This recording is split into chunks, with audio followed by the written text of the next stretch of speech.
Ujambo ndugu mtazamaji, wakati wa jioni. Hapa ninapokaa ni wakati wa jioni na nina furaha sana kwa sababu mawingu leo yamebadilika. Kumekuwa kukiwaka jua sana kwa muda mrefu, lakini leo kumekuwa na mawingu na mvua imekunya kabisa, na tunashukuru kwa sababu ya ujio wa mvua, kwa sababu hii inaashiria kwamba tunaelekea msimu wa upanzi na kulima baada ya msimu ambao umekuwa ni msimu tata, msimu wa jua kali. Ninaamini wenyeji wa maeneo haya tunaendelea kujiandaa kwa sababu ya kuweka tayari mashamba yetu kwa ajili ya ukulima ulio mbele yetu Januari ifikapo. La sivyo, huyu ni Evans Okongo from Kenya, ambaye ni channel yako unayoipenda sana. Channel ambayo kwamba inakuletea mambo ya muhimu sana ambayo unahitaji kuyang'amua kadri tunavyosonga, ili kwamba uweze kuboreka katika hali yako ya maisha na katika maisha ya wenzako wale unaowajali. Jioni ya siku ya leo, mada kuu kulingana na hapo kwenye kichwa cha somo, ninazungumzia ulevi. Ninalenga tu ulevi kwa sababu ni moja kati ya changamoto ambazo zinakumba jamii, na uraibu huu si kitu cha kucheza tu hivi.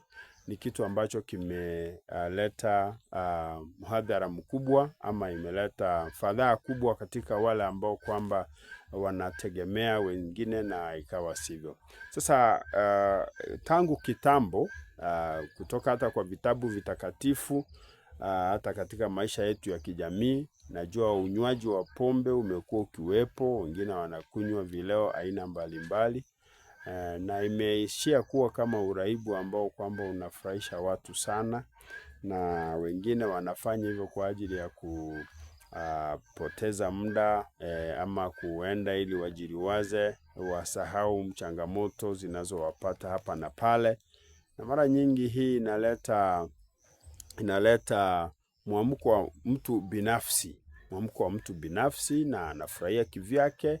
Lakini sasa jioni ya siku ya leo ninalenga hasa katika kulea watoto na kuwazuia dhidi ya unywaji ama ubugiaji na mvinyo.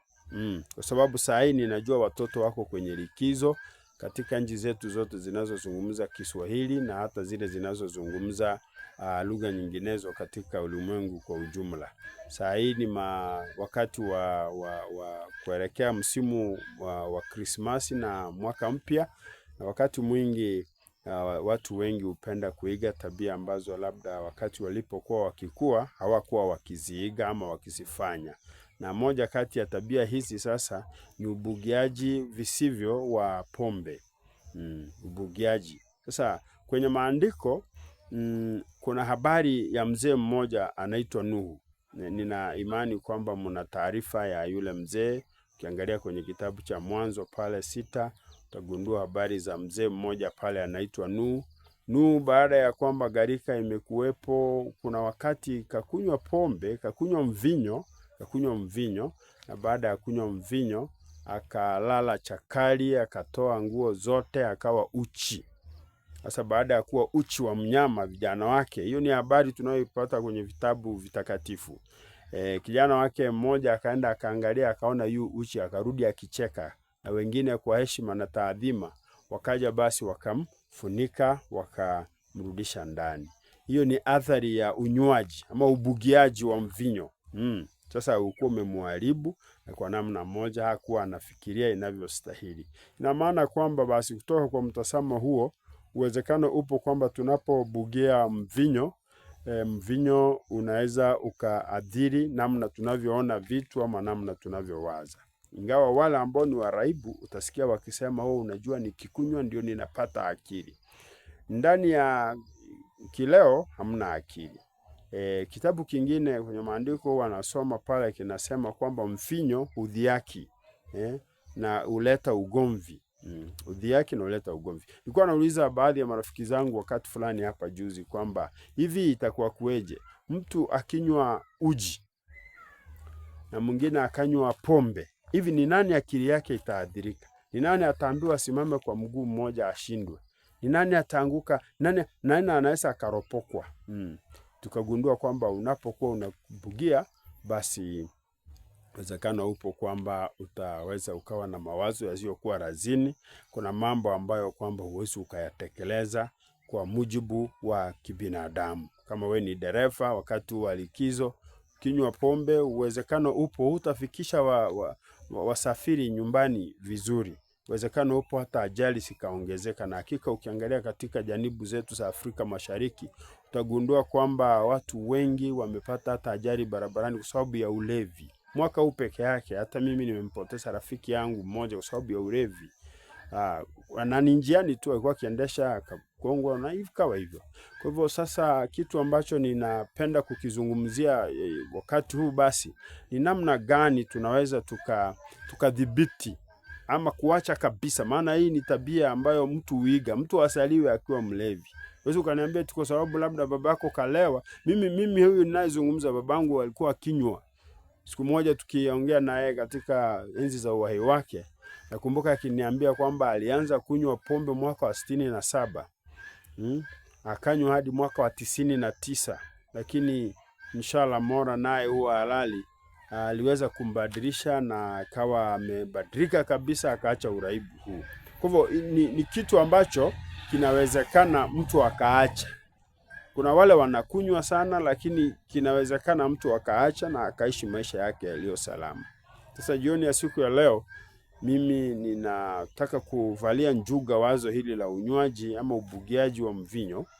Wengine wanakunywa kwa sababu wameiga kwa wengine. Yaani sababu zinazosababisha mtu anakunywa, moja ni ile unaiga marafiki. Unajua wasomi wengine wanasema kwamba marafiki wabaya wanaweza wakapotosha tabia njema. Kwa hivyo ukijiunga na marafiki ambao kila wakati wanachokamia ni unywaji, uwezekano upo mkubwa kabisa kwamba unaweza ukaishia kunywa. Hiyo ni hatua ya kwanza. Hatua ya pili ni ile ukuzaliwa mahali ambapo watu wanagema pombe. Unajua pombe ina aina mbalimbali. Kuna zile chang'aa, kuna zile busaa hapa kwetu Afrika Mashariki, kuna hata zile zingine zinaitwa konyagi, wengine wanakunywa bia. Sasa uwezekano upo ukiwa umezaliwa katika familia ya wagemaji wa pombe, uwezekano upo kwamba hata na wewe ukaishia kuonja, sababu wagema uonja, na wanapoonja waone kama imeivana alafu wapatie wengine. Kwa hivyo uwezekano upo pia ukikaa maeneo ambapo pombe inapikwa sana, uwezekano upo inaweza ikaadhiri nafsi yako kwa namna moja ama nyingine. Kwa namna hiyo jiepushe kabisa. Ikiwa umegundua kwamba unakaa maeneo ambapo pombe inanywewa vile, basi ebuka kabisa. Jambo la tatu, marafiki. Kuna watu ambao kabisa, yani wewe wanaweza akakutoa hata kwa nyumba, wanakuambia aise bwana, mimi leo na mihera hapa, njoo kidogo tukatembea hapa tukasalimia wazee. Unajua upata vijana wadogo, hata wengine ni wanafunzi wa skuli, wanajiita kwamba wao wamekuwa wazee na wanatumia mvinyo visivyo. Sasa mwisho wa siku unapata watoto kama hawa wameharibika na vitu vinakuwa sample hiyo mbaya. Sasa pombe kidogo, mtu anayekunywa pombe akili wakati fulani huwa haiko timamu, na lazima tukumbushane hili. Hata kama utakubali ama ukatae, basi ni sawa, lakini mimi kutoka sehemu yangu hii kwenye kipindi changu hiki, basi nipende kukuambia kwamba jameni, pombe si kitu kizuri. Sababu nyingine inayofanya labda watu wanakunywa ni ile kwamba mtu ana msongo wa mawazo sana, ameona akiambia watu wanachopitia watu hawamuelewi. Sasa wengine hunywa ili wasahau, lakini unapokunywa ili usahau ndipo unaumia zaidi, maana inakuumiza mno. Inakuumiza. Kwa hivyo wale mnaosema kwamba mimi ninakunywa unajua kwa sababu ninalenga niweze kufikia malengo fulani, labda nisahau madhira ninayopitia, hilo mimi nakataa. Kwa kweli ukinywa pombe uwezekano upo utakuadhiri kabisa. Kwa hivyo acha kabisa. Hivi ni nini unafaa unywe basi? Kunywa maji. Maji yana faida nyingi katika mwili wako. Maji yatasaidia damu kupita vizuri mwilini. Maji yatasaidia kutoa uchafu ambao umejaa sana mwilini. Maji yatasaidia katika akili yako kuwa sawa, isiwe inatepeteka kwa namna yoyote ile. Maji yatakusaidia hata kutoa jasho, ukatoa uchafu ulio mwilini na ukasafisha kila sehemu ikalainika vizuri, toa mafuta mengi ambayo yamejazana pale katika mwili unapokuwa umekula. Kwa hivyo maji kitu kizuri, kunywa maji na hautalewa. Uzuri wa kunywa maji hutalewa. Pia unaweza ukanywa maziwa, ukanywa uji, unaona? Yaani vinywaji vipo, mradi usinywe pombe. Hicho ndicho ninachokilenga kwa hakika. Hivi madhara gani pombe huleta katika maisha ya mtu? Jambo la kwanza, hii nayo lazima ukubaliane. Mtu anayekunywa pombe mara nyingi anaadhiri afya yake. Kuna magonjwa kama vile liver cirrhosis ambayo kwamba yanaadhirika maini yako unapokunywa sana. Wengine wanaishia kuwa na hali mbaya ya mwili, unatetemeka kila unapokuwa umekosa kunywa. Alafu kuna ile aspect inaitwa addiction, yani umekuwa mraibu kabisa wa pombe kiasi kwamba uraibu huu umekufanya uwezi ukaishi pasipo pombe. Na hivyo sasa utapata hata watu wala hamu ya kula haipo, lakini hamu ya kunywa ipo. Kila anapoamka utasikia wana misamiati mingine hapo, nataka nitoe lock. Sasa utaanza tu kutoa lock, alafu majukumu mengine yatakushinda kabisa. Watoto hawatasoma bwana. Kwa sababu utafikiria kupeleka watoto shuleni ikiwa wewe ni mzazi, na wakati huo kiu ya pombe iko, na pombe nyingine ni nzito sana. Kuna unajua pombe ambazo zingine zinaitwa mpaka majina ya watu. Sikia mapombe kama vile Jack Daniels, John Walker. Yaani hayo ni masuala ambayo yako kwenye ardhi ya binadamu na yanasumbua binadamu kabisa. Kwa namna hiyo mimi nipende kuwaomba ndugu watazamaji mnaonitazama, jameni, unywaji wa pombe unaleta madhara mengi sana. Kando na afya, wewe hata familia itakuwa vigumu kuimudu. Najua kuna wale wanaosema jameni, mimi nakunywa, nimekunywa muda wote, familia niko nayo, ni sawa, lakini kuna majukumu fulani yatakushinda kuyatekeleza hasa katika familia, na hivyo utapata umeongeza msongo katika jamii na kuleta matatizo yaliyo mengi sana. Kwa wale watu ambao ni wazazi na hawaelewi kama watoto wao labda ni wanywaji wa pombe, basi anza kuangalia mtoto. Ukimwangalia macho kwanza kabisa, hata kabla ya kumwangalia macho, mtoto ambaye ameanza kuwa mraibu wa pombe, utaona ameacha kabisa, ghafla amekuwa mnyamavu. Utakiwa pale wala ongea. Na hata sio pombe peke yake, kuna hata madawa mengine ya kulevya. Kuna bangi pale, kuna mirungi pale inayoharibu hata meno na hata namna mtu anavyopumua. Ingine inakataza watu wala kuoga. Unajua mtu anakaa kama beberu fulani hapo ambaye ananuka kweli kama kilihafu. Na lazima tukumbushane sisi kama jamii. Unajua mitandao kama YouTube imekuja ili tukumbushane, jameni, sio vizuri mzee mzima na heshima zako, wala hata mtu anakaa amenyeshewa saa yote malongi pale ama masurani ndevu zako hizo zimechafuka, yani nywele zimekaa kama vile za chizi kabisa, umeharibika, yani hata mazungumzo unaropokwa wewe, yani huwezi ukaongea vizuri. Jameni, pombe si kitu kizuri. Mimi niombe tu jameni, muombe Mola wako akuwezeshe uwe na uwezo ukaacha pombe. Pombe inaua, pombe inapotosha, pombe inaleta umaskini, pombe inadhiakisha mtu. Hata ile heshima ambao ungepewa kwenye jamii, basi hata kama ulikuwa na usemi. Nimeshaona watu labda katika usomi wao, katika kazi zao wanazozifanya, mara nyingi mtu anasimama labda aongea, labda ana wazo la kugawia jamii, lakini jamii inamkataa kabisa kwa sababu ni mlevi. Kwa hivyo lazima tuangalie ili wazo la pombe, tukaacha pombe jameni, pombe. Ndugu zangu walioko Afrika Mashariki na ulimwengu kwa jumla, kwa nini tupoteze vizazi vyetu? Watoto wanakuwa wakiwa na changamoto, wala awali wanywe vizuri kwa sababu kisa eti ni pombe jameni. Pombe itakusababisha wewe na majeraha, wakati fulani utaroba. Unajua kuna watu wengine akinywa pombe tu hivi hawezi akatulia. Akinywa pombe anakuwa chizi kabisa. Wengine anaongea maneno ambayo hata yafai kutamkwa mbele ya umma. Wakati fulani umepata watu wako pale nyumbani wametulia, wanapiga gumzo pale jioni, na inakuwa vigumu katika gumzo zao kudhibiti aina ya mazungumzo yanayotokea baada ya kwamba mtu amekunywa pombe. Na hii mwisho wa siku inasababisha hata aibu. Mtu mwingine akishaambiwa alichokifanya, wengine hunywa hadi wakajikojolea. Wanajitolea kabisa maji pale, wanafikia akanyeshewa kama kalowana, yani inakuwa vigumu, kwa vigumu. Hili jambo la pombe jameni, tuliangalie wazazi popote pale tulipo, watoto wetu. Hasa isitoshe, kwanza siku hizi hata wasichana hunywa pombe. Wasichana. Na mtoto wa watu umetulia tu.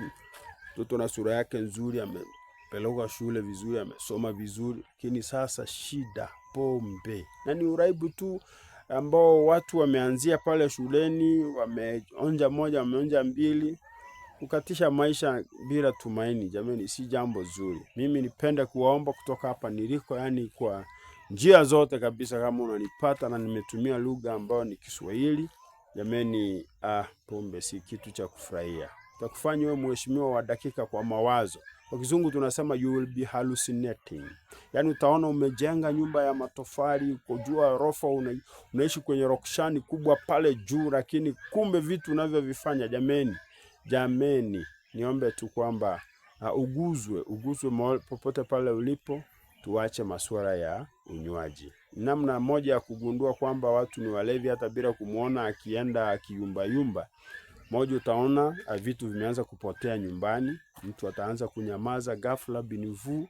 Alikuwa mtu mcheshi wa kuongea hapa na pale, mara anarudi kubung'anga.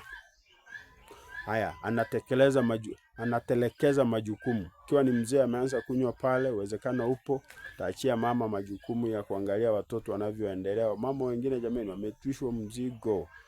Yani wako pale kabisa, yani wanateseka kabisa na watoto. Wala inakuwa vigumu kuwaonea huruma wamama kama hawa. Kwa namna hiyo, mzee akiacha tu kubugia pombe, basi maisha yatakuwa bora. Tarudi apate vile vihera vyake vidogo anavyofanyia. Unajua kuna watu wengine ataweza karauka asubuhi, apige shughuli kweli kweli, lakini matokeo yake eti ni pombe. Tuache pombe, tudumu katika jamii, tuweze kuwa watu bora. Asante sana.